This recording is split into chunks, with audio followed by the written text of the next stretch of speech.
اہل سنت و جماعت کے سیدھے سادے لوگوں کو بہکانے کے لیے اور صوفی کرام سے بدظن کرنے کے لیے مرزا جو حملے کرتا ہے اور جن کتابوں پر بالخصوص اس نے حملے کر کے لوگوں کو علماء اور صوفیہ سے بدظن کرنے کی کوشش کی ہے، ان میں سے ایک کتاب تذکرۃ الاولیاء، اور تذکرۃ الاولیاء میں سیدنا بایزید بسطامی رحمۃ اللہ کے حالات زندگی میں جو چیزیں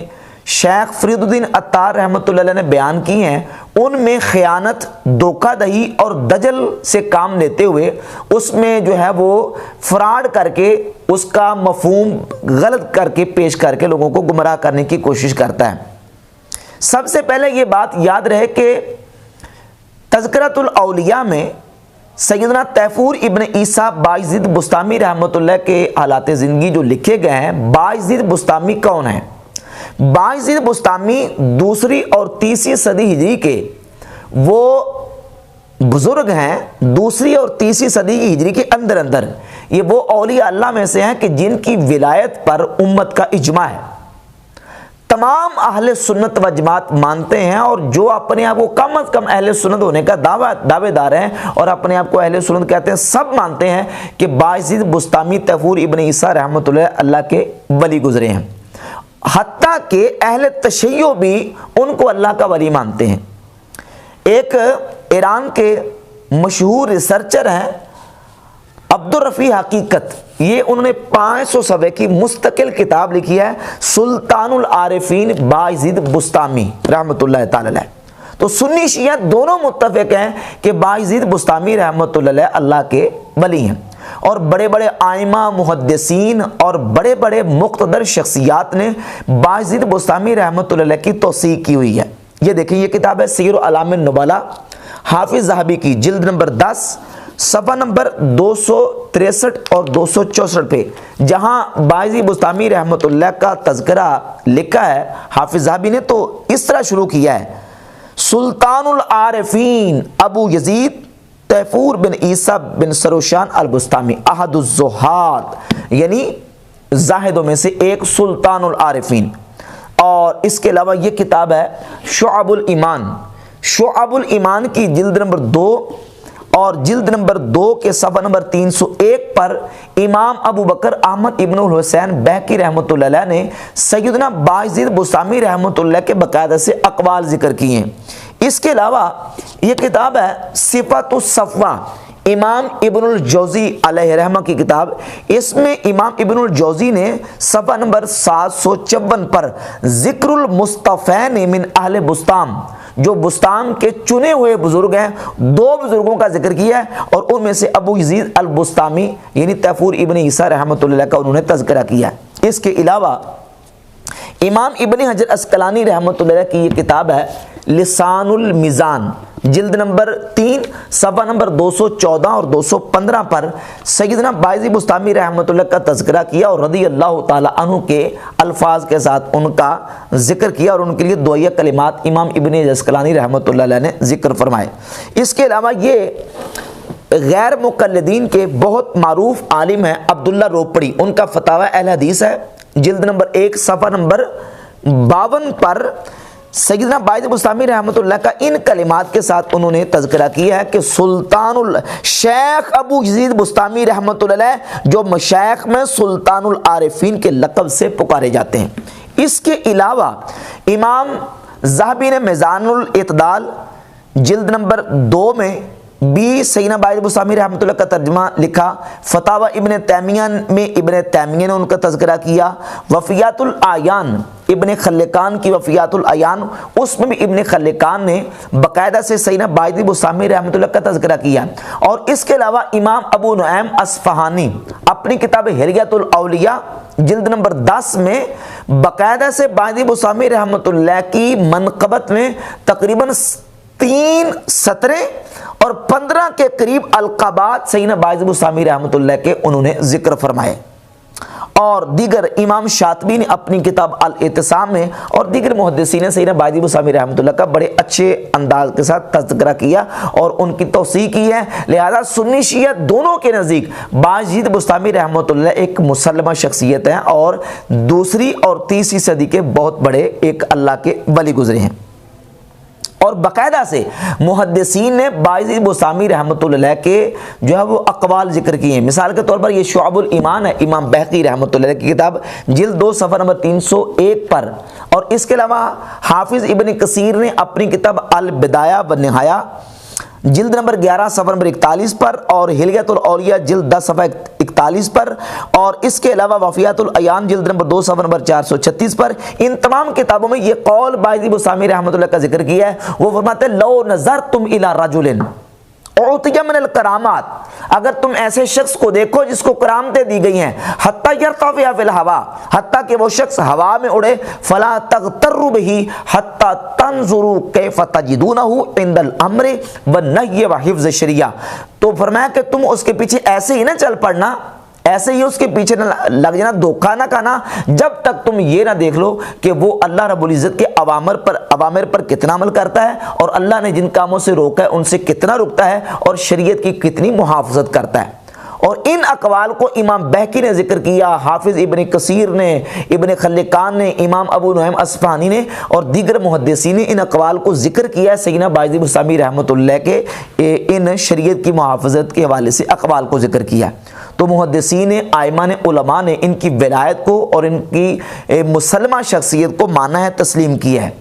اب آ جائیں سیدنا بایزید بسطامی رحمۃ اللہ کی شخصیت کے حوالے سے، ان کی ولادت اور وفات کے حوالے سے جو مرزا لوگوں کو دھوکہ دیتا ہے، اور اس طرح لوگوں کو جناب دھوکہ دیتا، کہتے ہیں دیکھیں جی انہوں نے اپنی طرف سے واقعہ گڑھا ہوا ہے کہ بایزید بسطامی جو ہیں انہوں نے امام جعفر الصادق رضی اللہ تعالیٰ عنہ سے اکتساب فیض کیا ہے، حالانکہ امام جعفر صادق جو ہیں وہ جو ہے نا وہ 148 ہجری میں فوت ہو گئے تھے، اور بایزید بسطامی پیدا ہو رہے ہیں 188 ہجری میں۔ تو جو بندہ 188 ہجری میں فوت ہو رہا ہے، پیدا ہو رہا ہے، وہ 248 میں فوت ہونے والے سے اکتساب کیسے کر سکتا ہے، ان سے کیسے علم حاصل کر سکتا ہے؟ تو یہ بھی اس کی جہالت کی دلیل ہے واضح۔ کیوں؟ اس لیے کہ بایزید بسطامی رحمۃ اللہ کی تاریخ ولادت اور تاریخ وفات اس میں اختلاف ہے، اور جو بڑی بڑی متقدمین علماء کی کتابیں ہیں ان کتابوں میں بھی 2 اقوال موجود ہیں۔ مثلا امام ابو عبد الرحمن السلمی المتوفی 412 ہجری اپنی کتاب طبقات الصوفیہ میں جہاں سیدنا بایزید بسطامی رحمۃ اللہ کا تذکرہ کرتے ہیں، تو وہاں سیدنا بایزید بسطامی رحمۃ اللہ کا سن وفات انہوں نے ذکر کیا 234 ہجری،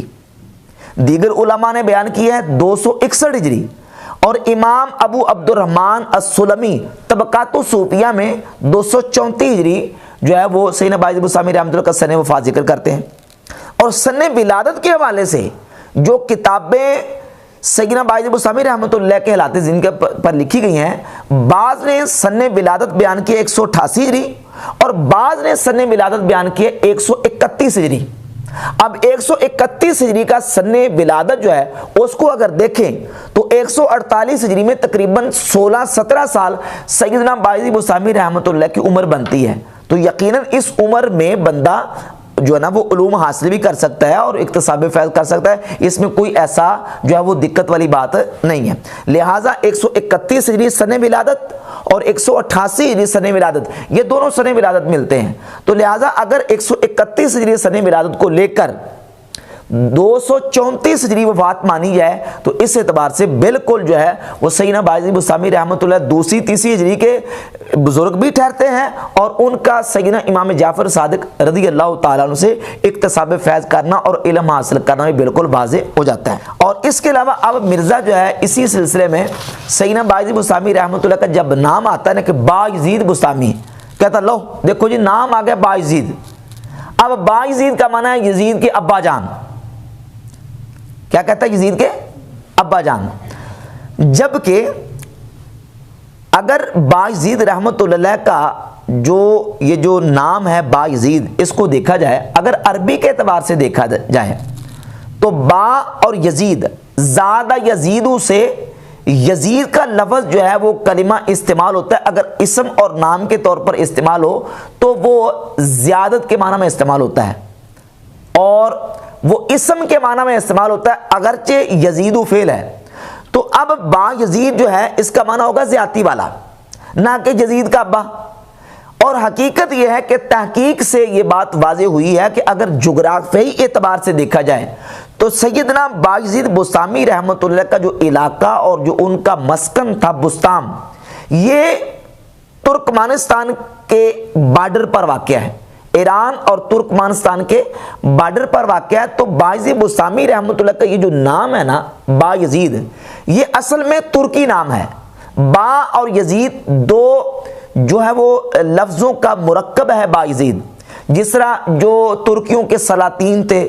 سلطان بایزید اول، بایزید دوم، بایزید سوم، تو وہ چونکہ ترکیوں کے سلاطین تھے تو وہ ترکی میں یہ بایزید کا جو لفظ ہے، جو نام ہے، یہ استعمال ہوتا ہے۔ با کا معنی ہے ابید، سفید، گورا، اور یزید کا معنی ہے البطل یعنی جوان آدمی، تو بایزید کا معنی ہے البطل الابید یعنی جوان اور سفید رنگ کا جوان، سفید رنگ کا آدمی۔ تو اسی چیز کو بیان کرتے ہوئے ایرانی ریسرچر اپنی اس کتاب میں صفحہ نمبر 20 پر لکھتا ہے کہ یہ جو بایزید کا نام ہے، اس حوالے سے کہتے ہیں بارویت سال کی کسانے کے بایزید نام داشتان در بستام بسیار بودان۔ عبدالرفیع حقیقت لکھتا ہے کہ بستام میں بایزید نام کے بہت سارے لوگ تھے، چنانکہ نام تیفور ہم کے گوئن بایزید با این نام خواندہ میشد حتی در بین قوم و قبیلہ و بسیار بود، کہ جو بندہ تیفور نام کا ہوتا تھا اس کو بایزید کا نام دیتے تھے۔ اور بایزید بسطامی رحمۃ اللہ کے نام کی ہرگز یہ وجہ نہیں ہے کہ وہ یزید کے ابو تھے یا انہوں نے اپنے کسی بیٹے کا نام یزید رکھا تھا اور اس واسطے انہوں نے اپنی کنیت رکھی۔ تو بایزید جو ہے یہ ہے سفید رنگ کا نوجوان یا سفید رنگ کا آدمی۔ تو یہ اصل میں جو ہے نا وہ فارسی کا یہ کس کا ہے؟ ترکی کا نام ہے، جو آج بھی ترکی والے اس کو استعمال کرتے ہیں اپنی زبان میں۔ آپ آ جائیں تذکرۃ الاولیاء کی طرف۔ مرزا کی معلومات کتنی محدود ہیں۔ جب تذکرۃ الاولیاء کی بات کرتا ہے تو کہتے ہیں تذکرۃ الاولیاء جو ہے نا یہ تصوف کی بڑی بنیادی کتاب ہے، اور یہ کتاب اصل میں عربی میں لکھی گئی تھی۔ حالانکہ تذکرۃ الاولیاء کتاب جو ہے یہ اصل فارسی میں لکھی گئی ہے، اصل فارسی میں ہے، اور بعد میں اس کا اردو میں ترجمہ کیا گیا۔ اور جو اردو ترجمہ شبیر برادر سے چھپا ہے وہ کسی مجہول شخص کا ہے، بغیر نام کے وہ ترجمہ چھپا ہے، اور اس ترجمے میں بھی بہت ساری جگہ پہ خرابیاں اور بہت ساری جگہوں پہ عبارتیں اس نے حذف کی ہیں، بہت سارے مقامات پہ اس نے ترجمہ ہی نہیں کیا۔ اصل کتاب جو ہے وہ فارسی میں ہے، اور وہ جو اردو والا ترجمہ اس کو لے کے اور عبارت کے منہ میں لقمہ دے دے کے لوگوں کو صوفیہ سے اور اولیاء اللہ سے بدظن کرتا ہے مرزا۔ جہاں تک سیدنا بایزید بسطامی رحمۃ اللہ کے حوالے سے جو تذکرۃ الاولیاء میں بات کی گئی ہے، بالخصوص جو عنوان ہائی لائٹ کرتا ہے مرزا، اس میں سے ایک عنوان کرتا ہے ہائی لائٹ جی بایزید بسطامی کی معراج۔ اے لو جی دیکھو جی بایزید بسطامی کی معراج، کہتا جی ہم تو مانتے ہیں نبی صلی اللہ علیہ وآلہ وسلم کی معراج، کہ اللہ تعالیٰ نے نبی علیہ الصلوۃ والسلام کو معراج عطا فرمائی ہے، اور یہ مانتے ہیں جی بایزید بسطامی کو بھی اللہ تعالیٰ نے معراج عطا فرمائی، اور فزیکلی مانتے ہیں، یہ لفظ اس نے کئی اپنے بیانات میں کہا ہے، فزیکلی مانتے کہ جسمانی طور پر ہوئی ہے۔ لعنت اللہ علی الکاذبین، جھوٹوں پر خدا کی لعنت ہے۔ نہ تو ہم یہ مانتے ہیں کہ فزیکلی طور پر ہوئی ہے، اور نہ ہی ہماری کسی کتاب میں یہ بات موجود ہے، نہ ہی تذکرۃ الاولیاء میں، بلکہ تذکرۃ الاولیاء میں جس کتاب کے جس ایڈیشن کے یہ حوالے دیتا ہے اس میں باقاعدہ لکھا ہے کہ بایزید بسطامی رحمۃ اللہ خود کہتے ہیں کہ اللہ رب العزت نے مجھے روحانی طور پر یہ سارا معاملہ عطا فرمایا۔ اور بایزید بسطامی رحمۃ اللہ کی روحانی معراج کا منامی یعنی خواب میں اپنی روح کو انہوں نے جب بلند ہوتے دیکھا، وہ صرف تذکرۃ الاولیاء میں نہیں ہے بلکہ محدثین کی کتابوں میں ہے۔ مثلا یہ کتاب ہے امام ابن الجوزی کی صفت الصفوہ۔ امام ابن الجوزی نے اپنی کتاب صفت الصفوہ میں جہاں بایزید بسطامی رحمۃ اللہ کا تذکرہ کیا تو صفحہ نمبر 756 پہ لکھتے ہیں کہ بایزید بسطامی فرماتے ہیں رأیت رب العزت تبارک و تعالی فی المنام، میں نے اپنے رب عز و جل کو خواب میں دیکھا۔ اور اگلی جگہ پہ لکھتے ہیں اورجا قلبی الی السماء، میرے دل کو آسمانوں کی طرف بلند کیا گیا۔ اور متعدد یہ چیزیں انہوں نے نقل کی ہیں کہ بایزید بسطامی رحمۃ اللہ کا یہ جو معاملہ تھا معراج کا، وہ روحانی طور پر اور سوئے ہوئے حالت میں تھا، جاگتے ہوئے، اور فزیکل طور پر نہیں تھا۔ اور اس کے علاوہ امام شاطبی نے اپنی کتاب الاعتصام میں بھی اس کو ذکر کیا، جو باجی بستامی رحمۃ اللہ فرماتے کہ میں نے خواب میں اللہ رب العزت کا دیدار کیا۔ اور امام ابو طالب مکی رحمۃ اللہ علیہ نے اپنی کتاب قوت القلوب میں، اور امام ملا علی قاری رحمۃ اللہ علیہ نے اپنی کتاب شرح فقہ الاکبر میں بھی اس کو بیان کیا کہ باجی بستامی رحمۃ اللہ علیہ نے خواب میں روحانی طور پر اپنے آپ کو دیکھا کہ انہوں نے اللہ رب العزت کا دیدار کیا اور اللہ رب العزت کی زیارت کی۔ اور یقیناً خواب میں اللہ رب العزت کو دیکھنا یہ درجنوں اولیاء اللہ، صوفیاء، تابعین، بلکہ صحابہ کرام رضی اللہ تعالی عنہم سے کتابوں میں موجود ہے۔ سیدنا ابو بکر صدیق رضی اللہ تعالیٰ عنہ سے امام ابن ابی العاصم اپنی کتاب السنہ روایت نمبر 488 لے کے آئے۔ ابو بکر صدیق رضی اللہ تعالیٰ عنہ فرماتے ہیں کہ سب سے بہتر بندے کا خواب یہ ہے کہ بندہ خواب میں اپنے رب کو دیکھے، یا نبی پاک صلی اللہ علیہ وآلہ وسلم کی زیارت کرے، یا اپنے ایمان پر فوت ہونے والے والدین کی خواب میں زیارت کرے۔ یہ سب سے بہترین خواب ہے۔ سب سے بہتر کیا ہے کہ اللہ کی زیارت کرے خواب میں۔ امام ابن ابی العاصم کتاب السنہ روایت نمبر 488 لے کے ہے۔ اور اس کے علاوہ سیدنا امام حسن مجتبی رضی اللہ تعالیٰ عنہ سے امام ابن ابی یعلا اپنی کتاب مسند ابی یعلا میں روایت لے کے ہے، روایت کا نمبر ہے 6761۔ سیدنا امام حسن مجتبی رضی اللہ تعالیٰ عنہ فرماتے ہیں کہ میں نے خواب میں اللہ رب العزت کو دیکھا۔ اس کے علاوہ امام رقبہ بن مسکلہ تابی وہ فرماتے ہیں کہ میں نے خواب میں اللہ رب العزت کو دیکھا۔ یہ کتاب المعجم الاوسط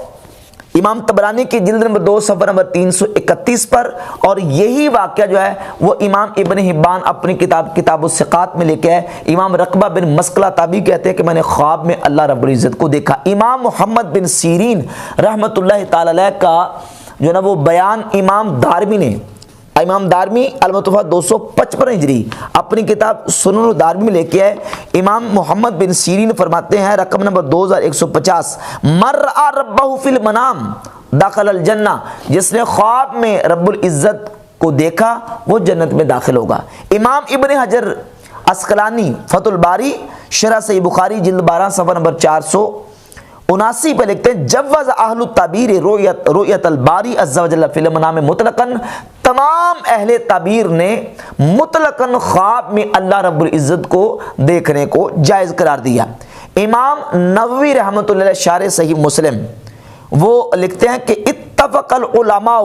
علی جواز رؤیت اللہ تعالی فی المنام وصحتها، تمام علماء اس کے جواز پر متفق ہیں کہ خواب میں اللہ رب العزت جل شانہ کو بندہ دیکھ سکتا ہے۔ بلکہ ابن تیمیہ اپنی کتاب بیان و تلبیس الجامعہ صفحہ 73 اور 74 پہ لکھتا ہے کہ ما زال الصالحون وغیرہم یرون ربہم فی المنام، ہمیشہ سے صالحین خواب میں اللہ رب العزت کو دیکھتے ہیں، وَيُخَاطِبُهُمْ، اور اللہ رب العزت سے خواب میں کلام بھی کرتے ہیں۔ وَمَا أَظُنُّ عَاقِلًا يُنْكِرُ ذَلِكَ،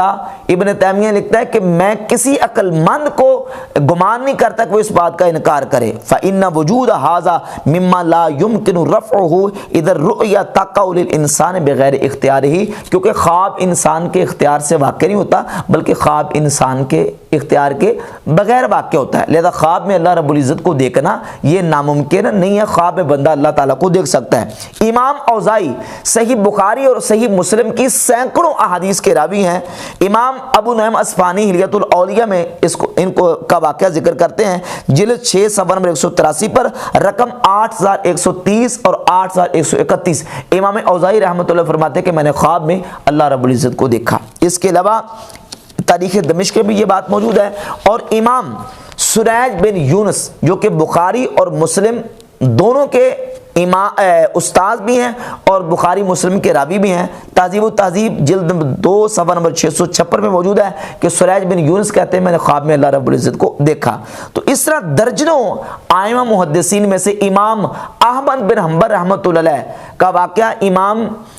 ذہبی نے سیر اعلام نبلا میں ذکر کیا کہ وہ فرماتے کہ میں نے خواب میں اللہ رب العزت کو دیکھا۔ تو یہ سارے واقعات بتاتے ہیں کہ ائمہ محدثین علماء صحابہ تابعین نے بھی خواب میں اللہ رب العزت جل شانہ کی زیارت کی ہے، لہذا یہ کوئی ناممکن اور اس طرح کی گستاخی والی بات نہیں ہے۔ باقی رہ گئے نبی پاک صلی اللہ تعالیٰ علیہ وآلہ وسلم کی معراج شریف کے حوالے سے کہ نبی پاک علیہ الصلوۃ والسلام کا اللہ رب العزت کو دیکھنا سرکار کی خصوصیت ہے، تو یقیناً حضور کی خصوصیت ہے آنکھوں سے دیکھنا، فزیکلی طور پر جاگتے ہوئے اللہ رب العزت کا دیدار کرنا، یہ صرف اور صرف نبی پاک صلی اللہ علیہ وسلم کی ذات اقدس کو حاصل ہے، کسی اور کو حاصل نہیں۔ حضور کی جو خصوصیت ہے وہ ہے آنکھوں سے بیداری کی حالت میں دیکھنا، یہ سرکار کی خصوصیت ہے۔ خواب میں اللہ رب العزت کا دیدار کرنا یہ تو نبی پاک صلی اللہ علیہ وآلہ وسلم کے غلاموں کو اور حضور علیہ الصلوۃ والسلام کی امتیوں کو بھی حاصل ہے۔ کیوں؟ اس لیے کہ سیدنا عبداللہ ابن عباس رضی اللہ تعالیٰ عنہ فرماتے ہیں الخلۃ لابراہیم والکلام لموسیٰ والرؤیۃ لمحمد صلی اللہ علیہ وآلہ وسلم، اللہ نے خلت جناب ابراہیم علیہ الصلوۃ والسلام کو عطا فرمائی اور کلام جناب موسیٰ علیہ الصلوۃ والسلام کو عطا فرمایا، والرؤیۃ لمحمد صلی اللہ علیہ وآلہ وسلم، اور اپنا دیدار اللہ نے نبی پاک صلی اللہ علیہ وآلہ وسلم کو عطا فرمایا۔ اور رؤیت جب تائے مدورہ کے ساتھ آتی ہے تو اس سے مراد رؤیت بالابصار ہوتا ہے، یعنی آنکھوں کے ساتھ دیکھنا، یعنی آنکھوں کے ساتھ اللہ رب العزت کو دیکھنا، یہ صرف اور صرف نبی پاک صلی اللہ علیہ وآلہ وسلم کی خصوصیت ہے۔ اور یہ روایت جو ہے وہ مستدرک علی الصحیحین میں امام حاکم لے کے ہے، پہلی جلد صفحہ 163، روایت کا نمبر ہے 216، امام حاکم نے بھی صحیح کہا، اور اس کی تلخیص میں امام ذہبی نے بھی اس روایت کو صحیح کہا۔ السنن الکبریٰ للنسائی 11539 نمبر حدیث ہے، موجم الاوس جلد 6 صفحہ 459، اور روایت کا نمبر ہے 9396، اور امام ابن ابی العاصم اپنی کتاب السنہ رقم نمبر 199، البانی نے اس حدیث کو صحیح کرا دیا، ناصر الدین البانی نے اس حدیث کو صحیح کہا، امام ابن حجر اسقلانی نے اس حدیث کو صحیح کہا، امام حاکم نے اس حدیث کو صحیح کہا، اور علامہ ذہبی نے بھی اس حدیث کو صحیح کہا، لہذا یہ حدیث صحیح۔ عبداللہ ابن عباس فرماتے ہیں وَالرُّؤْيَةُ لِمُحَمَّدٍ صلی اللہ علیہ وآلہ وسلم، اپنا دیدار اللہ رب العزت نے محمد مصطفیٰ صلی اللہ علیہ وآلہ وسلم کو عطا فرمایا۔ تو جو حضور کی خصوصیت ہے وہ ہے آنکھوں کے ساتھ دیکھنا۔ خواب میں یا روحانی طور پہ کسی کو اللہ رب العزت اپنا دیدار کروا دے تو یہ نبی پاک علیہ الصلوۃ والسلام کے امتیوں کو، سرکار کے غلاموں کو بھی حاصل ہے۔ لہذا مرزا یہ اس چیز کا سہارا لے کے یہاں جھوٹ بولتا ہے اور خیانت اور دجل سے کام لیتا ہے، کہتا ہے فزیکلی طور پر دعویٰ کرتے ہیں، حالانکہ کشف المحجوب میں بھی روحانی طور پر اور منامی طور پر اللہ کا دیدار کرنے کا ذکر ہے، اور تذکرۃ الاولیاء میں بھی روحانی اور منامی طور پر ذکر ہے، اور امام ابن الجوزی نے اپنی کتاب صفت الصفوہ میں بھی خواب میں دیکھنے کا ذکر کیا ہے، اور علامہ شاطبی نے الاعتصام میں بھی خواب میں اللہ رب العزت کو دیکھنے کا ذکر کیا ہے۔ اور یہاں یہ بات یاد رہے کہ یہ کتاب ہے الفتاوی الحدیثیہ امام ابن حجر مکی حتمی کی، اس کے صفحہ نمبر 200 پر امام ابن حجر مکی لکھتے ہیں کہ جو بندہ یہ دعویٰ کرے کہ اس نے جاگتے ہوئے اللہ رب العزت کو دیکھا ہے، کہتے ہیں کہ من زعم ذالک فہو کافر مراق الدم، ایسا بندہ کافر ہے، ہم اس کو مسلمان نہیں سمجھتے جو کہے کہ میں نے جاگتے ہوئے اللہ رب العزت کا دیدار کیا ہے، ہم اس بات کو تسلیم نہیں کرتے۔ لہذا جن صوفیہ کی کتابوں میں یہ بات موجود ہے وہاں خواب میں اور سوئے ہوئے روحانی طور پر اللہ رب العزت جل شانہ کی کا دیدار اور اس کی زیارت کرنے کا ذکر ہے، اور یہاں دجل سے کام لیتے ہوئے کیا بنا دیا۔ اب آ جائیں تذکرۃ الاولیاء کی اس عبارت پر جس عبارت کا مرزا حوالہ پیش کرتا ہے۔ یہ کتاب ہے تذکرۃ الاولیاء، اور شبیر برادر سے یہ کتاب چھپی ہے کسی مجہول شخص کے ترجمے کے ساتھ، پتہ نہیں کہ ترجمہ کرنے والا کون ہے، اور نہ ہی اس شخص کا اس کتاب کے باہر نام لکھا گیا ہے۔ پہلے بنیادی طور پر یہ بات یاد رکھیں کہ اولیاء اللہ اور صالحین جن کی ولایت مسلمانوں کے ہاں مسلمہ ہے، ان کی طرف اگر کوئی بات منسوب ہوتی ہے اور بات کسی کی نسبت کی جاتی ہے تو پہلے تو اس کی نسبت کو دیکھا جاتا ہے کہ نسبت درست ہے کہ نہیں۔ سیدنا باجی بستامی رحمۃ اللہ کی طرف جو باتیں منسوب کی گئی ہیں، علماء کا ایک طبقہ وہ ہے جو سرے سے ان منسوب شدہ باتوں کو مانتا ہی نہیں ہے کہ یہ ان کی طرف صحیح منسوب نہیں کی گئی، ان کی طرف غلط منسوب کی گئی۔ اور دوسرے علماء وہ ہیں، محدثین ہیں، علماء ہیں، بزرگان دین ہیں کہ جنہوں نے کہا کہ باتیں تو ان کی طرف منسوب ہیں لیکن ان کی ہم تعویل کریں گے، ان کی کیا کریں گے؟ تعویل کریں گے۔ اور انہوں نے تعویل کی ہے، جس طرح بعض احادیث میں آنے والے واقعات کی علماء نے تعویل کی ہے۔ ان واقعات میں سے مثال کے طور پر ایک واقعہ جو کہ صحیح بخاری میں کئی مقامات پہ موجود ہے، صحیح بخاری میں 6481، 3481، 7508 اور صحیح مسلم میں 6980، یہ متعدد مقامات پہ وہ واقعہ موجود ہے۔ نبی پاک صلی اللہ علیہ وآلہ وسلم نے سابقہ گزر گئی امتوں میں سے کسی ایک شخص کا واقعہ بیان کیا کہ وہ جب فوت ہونے لگا تو اس شخص نے اپنے بچوں کو جمع کیا اور جمع کر کے اس نے بچوں کو وصیت کر دی کہ جب میں مر جاؤں تو میری میت کو آگ لگا دینا اور میری میت کو آگ لگا کے اس کی جو راکھ ہے اس کو پیس کر ہواؤں میں اڑا دینا۔ اور اس نے ایک جملہ بولا، لَإِن قَدَرَ عَلَيَّ رَبِّي لَيُعَذِّبُنِي عَذَابًا مَا عَذَّبَهُ بِهِ أَحَدًا۔ ایک اس کا ترجمہ یہ کہ اگر میرے رب نے مجھ پر تنگی کی، میری گرفت کی، تو مجھے وہ عذاب دے گا کہ جو کسی کو اس نے عذاب نہیں دیا ہوگا۔ اور بعض علماء وہ ہیں جنہوں نے اس کو اس کے ظاہر پر محمول کیا کہ اگر میرا رب مجھ پر قادر ہوا تو مجھے ایسا عذاب دے گا کہ جیسا اس نے کسی کو عذاب نہیں دیا ہوگا۔ اب اس جملے کو لے کر، اس حدیث کے ان کلمات کو لے کر محدثین نے جو شروحات لکھی ہیں ان میں سے دو حوالے میں آپ کے سامنے رکھتا ہوں۔ ایک حوالہ امام ابن حجر عسقلانی کا، یہ ہے فتح الباری شرح صحیح بخاری جلد نمبر 6، صفحہ نمبر اس کا ہے 648۔ امام ابن حجر عسقلانی لکھتے ہیں کہ وَالْأَزْهَرُ وَأَزْهَرُ الْأَقْوَالِ أَنَّهُ قَالَ ذَلِكَ فِي حَالِ دَهْشَتِهِ وَغَلَبَةِ الْخَوْفِ عَلَيْهِ حَتَّى ذَهَبَ بِعَقْلِهِ۔ جس بندے نے یہ کہا کہ اگر میرا رب مجھ پر قادر ہوا تو وہ مجھے ایسا عذاب دے گا کہ ایسا عذاب اس نے کسی کو نہیں دیا ہوگا، کہتے ہیں کہ یہ ظاہر قول یہ ہے کہ اس نے یہ جملہ جو اللہ رب العزت کی قدرت کے حوالے سے کہا ہے، اس نے یہ غلبہ خوف اور دہشت کی حالت میں کہا ہے کہ جس وقت اس کی عقل جا چکی تھی۔ وَلَمْ يَقُلْهُ قَاصِدًا لِحَقِيقَةِ مَعْنَاهُ، اس کی حقیقت معنی کا قصد کرتے ہوئے اس نے جملہ نہیں کہا، بل فی حالت کان فیہا کالغافل والزاہل والناسی، بلکہ اس نے یہ جملہ ایسی حالت میں کہا ہے کہ جس وقت وہ غافل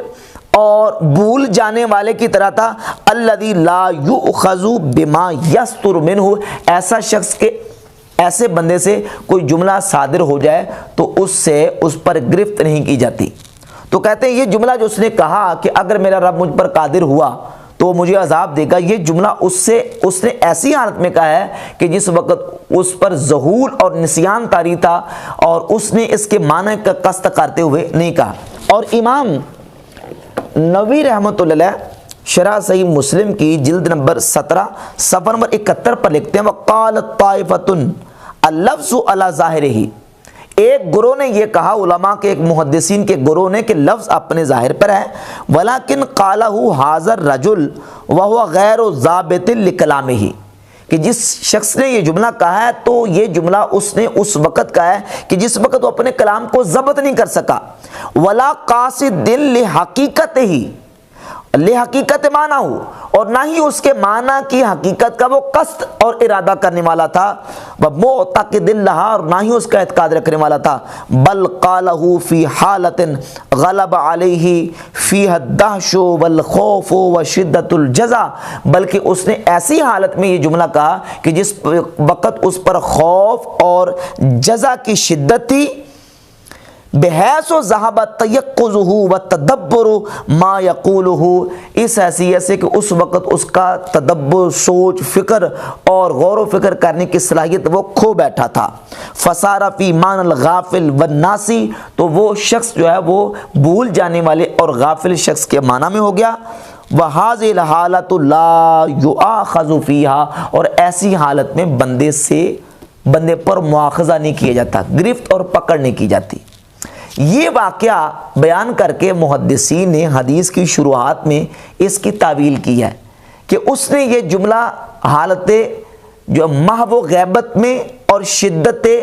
جو نا وہ خوف اور دہشت کی حالت میں کہا، اور اس کی وجہ سے، اس جملے کی وجہ سے اس پر کوئی گرفت نہیں کی گئی، شریعت اس پر گرفت نہیں کرتی۔ اب سیدنا بایزید بستامی رحمۃ اللہ علیہ کا جو حالت غیبت و محو میں یہ جملہ کہنا کہ سبحانی ما اعظم شانی، میں پاک ہوں، میری جو ذات ہے وہ پاک ہے، میری کتنی عظیم شان ہے، اور لوائی اعظم من لوائی محمد، میرا جھنڈا محمد صلی اللہ علیہ وآلہ وسلم کے جھنڈے سے جو ہے وہ بڑا ہے، یہ جملہ انہوں نے جب کہا، اسی تذکرۃ الاولیاء کے صفحہ نمبر 102 پہ یہ بات موجود ہے کہ سیدنا بایزید بستامی رحمۃ اللہ علیہ نے جب یہ جملہ ان کی زبان سے نکلا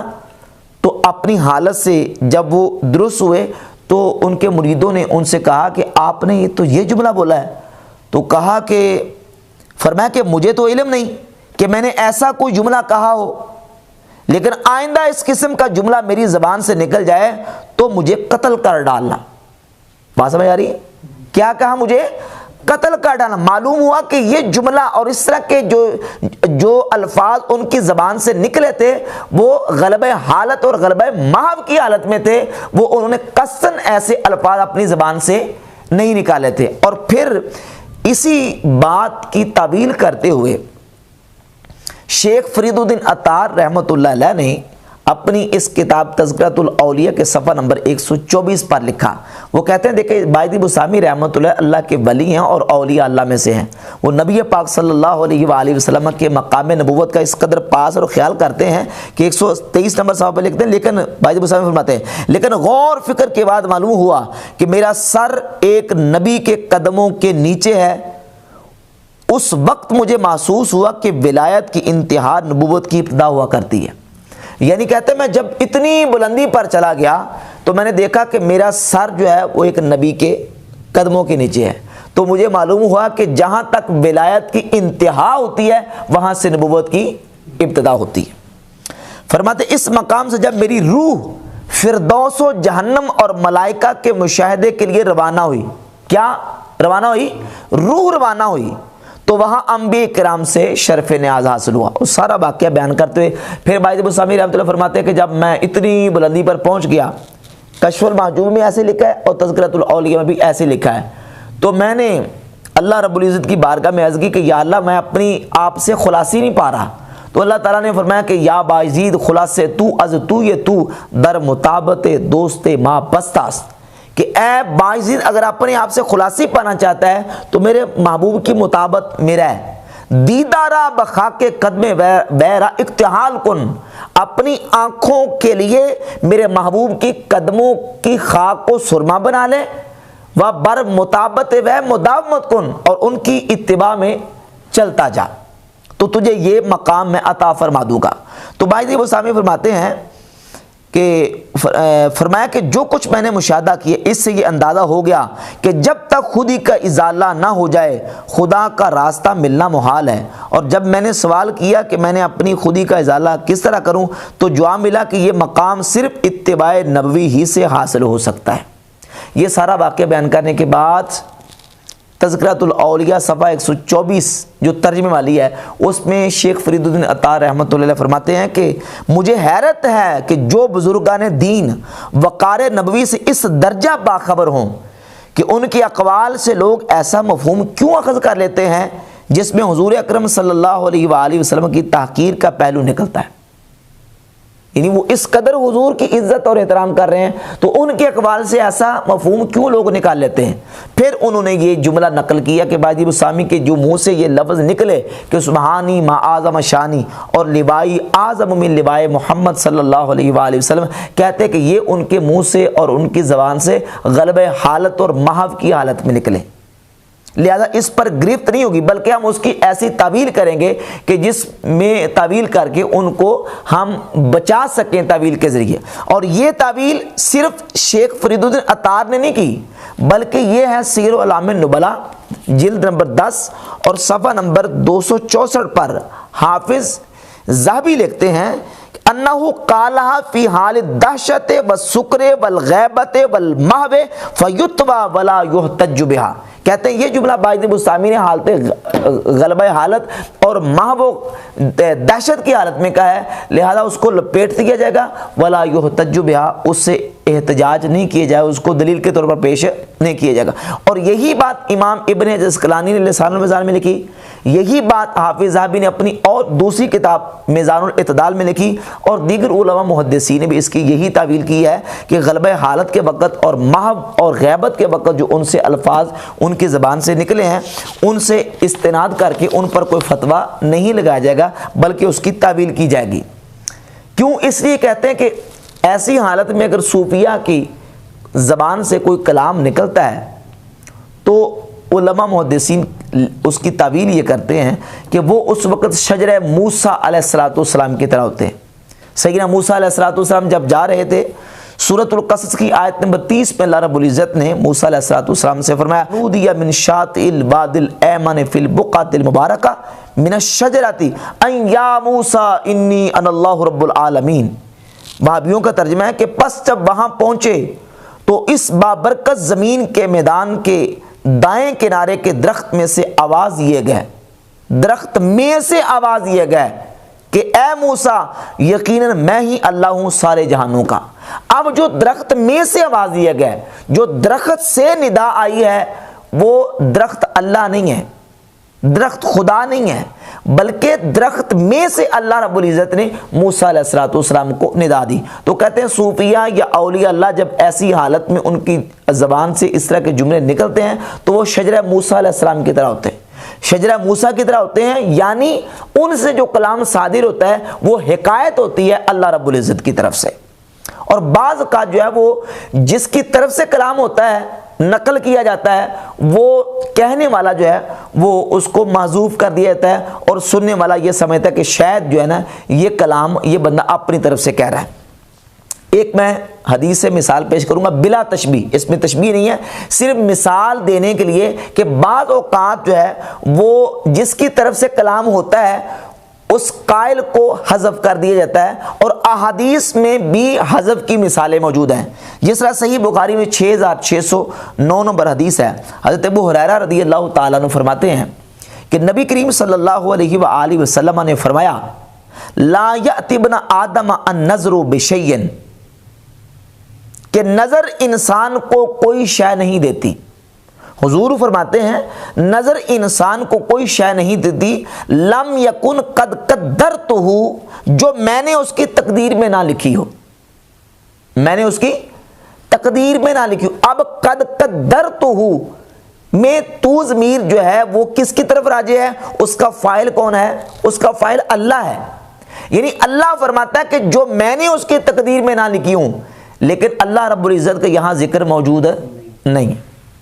آپ اسی حدیث کو اٹھا کر دیکھ لیں، مسند احمد بن حنبل میں، جامع ترمذی میں، سنن ابی داؤد میں، جہاں جہاں کہیں یہ حدیث موجود ہے وہاں فاعل کا ذکر موجود نہیں ہے، حالانکہ قدرتہ کا فاعل کون ہے؟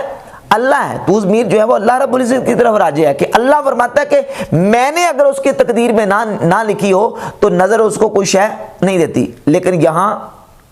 جو ہے وہ فاعل کا ذکر محذوف ہے۔ تو فاعل کون ہے؟ اللہ۔ تو بعض اوقات جو ہے وہ اس طرح کی مقامات پہ فاعل محذوف ہوتا ہے، اور وہ جو عبارت ہوتی ہے وہ جو ہے وہ حکایت ہوتی ہے۔